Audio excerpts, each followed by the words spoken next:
Parang araw sa inyo mga kapatid, sa araw pong ito ay atin pong pag-uusapan ang advantages ng paggamit ng ready mix concrete. So, nasa nakarang project po natin, so gumamit na naman po ulit tayo ng ready mix na halo.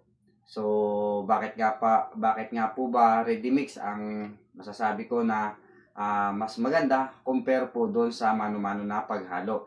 So, babahagi po namin sa inyo ang mga advantage ng paggamit ng ready mix na concrete. At the same time po, yung latest na presyo para po doon sa mga nagnanais na gumamit ng ready mix concrete, ibabahagi po namin sa inyo kung magkano ngayon ang kasalukuyang presyo ng concrete ready mix. Pero bago tayo magsimula, introhan muna natin.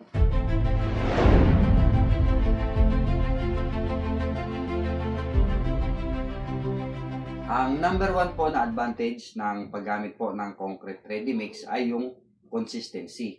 So, ano nga ba yung sinasabi natin na consistency? So, ang ready mix concrete po kasi, pag yan po ay kanila pong nire-ready o pini-prepare sa kanilang batching plant, kadalasan po, yan po ay computerized. So, accurate po. Ibig sabihin, accurate yung dami ng semento, accurate yung dami ng tubig, no? Accurate yung dami ng buhangin, accurate po yung dami ng graba. So, malaking factor po yun na ang inyo pong halo ay uniform ang kanyang volume ng mga aggregates at saka ng mga semento. Kasi pag yan po ay hindi po pare-parehas ng halo, compare po sa mano-mano, no? Pag yan po ay hindi pare-parehas na halo, may makikita kayo sa ibang part na hindi matibay ang halo o hindi ganun katibay, no? Hindi ganun katigas kasi may mga sinusunod po tayo na nire-required kung ilang PSI po ang kinakailangan sa ating halo. So kapag yan po ay nanggaling sa batching plant at yan po ay ready mix, masasabi po natin na uniform, no? Hindi po yan kagaya sa mano-mano na kung minsan po kapag napapasobra sa tubig, napapasobra sa dami ng buhangin, napapasobra sa dami ng graba, napapasobra po sa dami ng simento. So pagka ganun po ang nangyari, ang halo po ninyo ay hindi uniform. Naman po natin na kapag manual po ang paghahalo, so may mga instances po niya na lalong-lalo po kapag matagal na po na naghahalo, no, nakakaramdam ng pagod po yung mga kasama natin. So may iba niya na kulang na ang nilalagay na graba, kulang na ang nilalagay na buhangin, may dyan naman po na napapasobra, may dyan naman po na napapasobra yung dami ng tubig. So pag nagkaganon po, ibig sabihin po nun ay hindi po ganun katibay ang halo. May dyan naman po napapasobra ang dami ng simento, kinukulang na dami ng simento. So pag nagkaganon naman po, no, malaki din po yung chance na sumobra po o mapalaki po ang inyong gasto sa simento. Or else ay malambot nga po at hindi matibay ang halo na inyo pong magagawa. Kaya isa pa po sa kagandahan po kapag ang ginagamit po ninyo ay ready mix concrete, no, ay mabilis po na natatapos ang project. May mga area po na hindi kayang buhusan kahit sabihin po na 20 katao ang mabubuhos sa isang araw, hindi po nila kayang tapusin buhusan, lalong-lalo na po kapag mga slab at mga flooring ang kanilang bubuhusan, mga malalawak na area. So hindi po kinakaya ng mano-mano. Unlike po kapag yan po ay ready mix, baka po kalahating araw ay kaya pong tapusin ang area na inyong bubuhusan. So yan po ang isa sa advantage din po niya. Napapabilis ang inyong trabaho. At the same time, nababawasan po ang inyong labor cost. Kasi po, kapag kayo po ay nagpapabuhos at ready mix concrete ang inyo pong gagamitin, so ang mangyayari po dyan ay imbis na bubuhusan po yan ng 20 katao, so kaya na po yung buhusan ng kahit mga 5 katao po, no? Kaya po na nilang buhusan yan kasi bukod sa manpower ng sa inyo pong manpower, yung supplier din po ng ready mix ay may kasama din po yan na tao na tutulong po yan dyan sa inyo kapag kayo po ay nagbubuhos ng ready mix concrete. So malaking bagay po na nababawasan po ang inyong gastos pagdating po sa labor cost. So ang isa pa po dyan, no, dahil nga po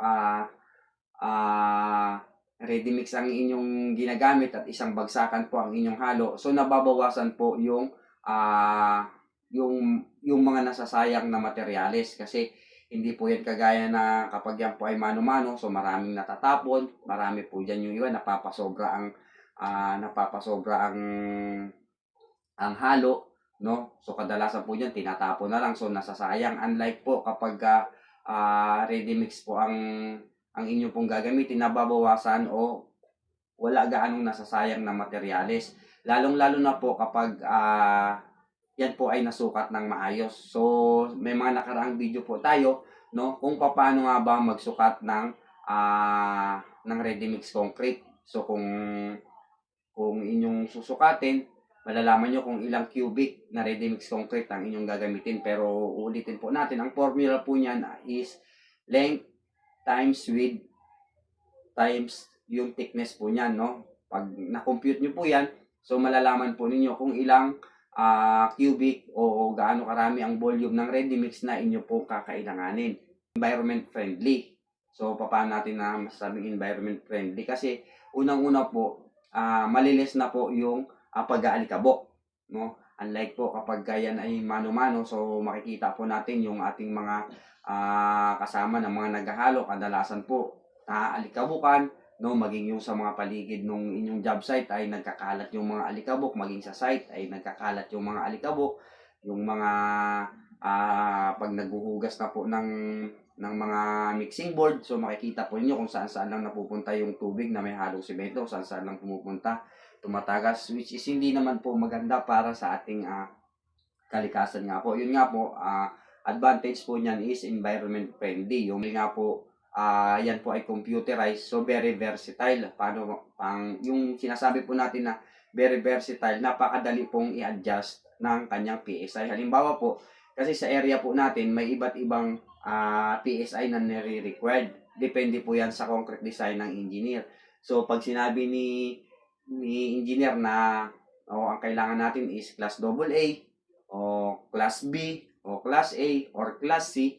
So, pag nag-order po kayo ng halo, sasabihin nyo lang po dun sa inyong supplier na kailangan namin ng class AA na halo. Tapos, o di kaya kung kailangan nyo po ng class C or class B na halo. So, napakadali po niyang i-adjust.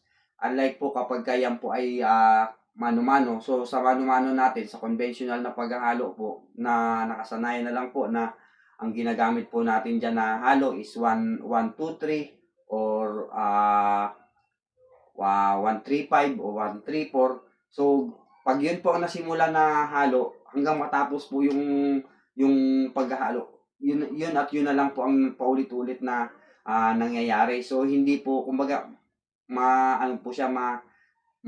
hindi po ganun kadali ang pag-a-adjust, no? Kung naumpisa na po yan na 1, 2, 3, kadalasan po sa site, obserbahan po ninyo yan, no? Lalong-lalo na po yung matatagal na sa construction. Pag ang project po ay nasimula na magpahalo ng 1, 2, 3, expected nyo po yan na hanggang matapos po, no, ang buhos o hanggang matapos ang project, yung mga kasamahan po natin ay yun na po ang magiging makakasanayan. Paulit-ulit na lang po na 1, 2, 3 na kung minsan mapapansin ninyo na hindi naman po yun talaga ang nire-required, no, lalong-lalo na po kung hindi nasusupervise ng maayos, no, hindi nababantayan yung mga tao. Pagka ready mix concrete po, pag sinabi nyo po na kailangan po namin ng class AA na halo or class C na halo, so yun po ang isusupply sa inyo. Napakadali, wala na po kayong iisipin, wala na pong tansya-tansya na mangyayari. Ang mga nakarang video po natin, no, pakibalikan nyo na lang po, no, may mga video tayo dyan na kung paano nyo malalaman kung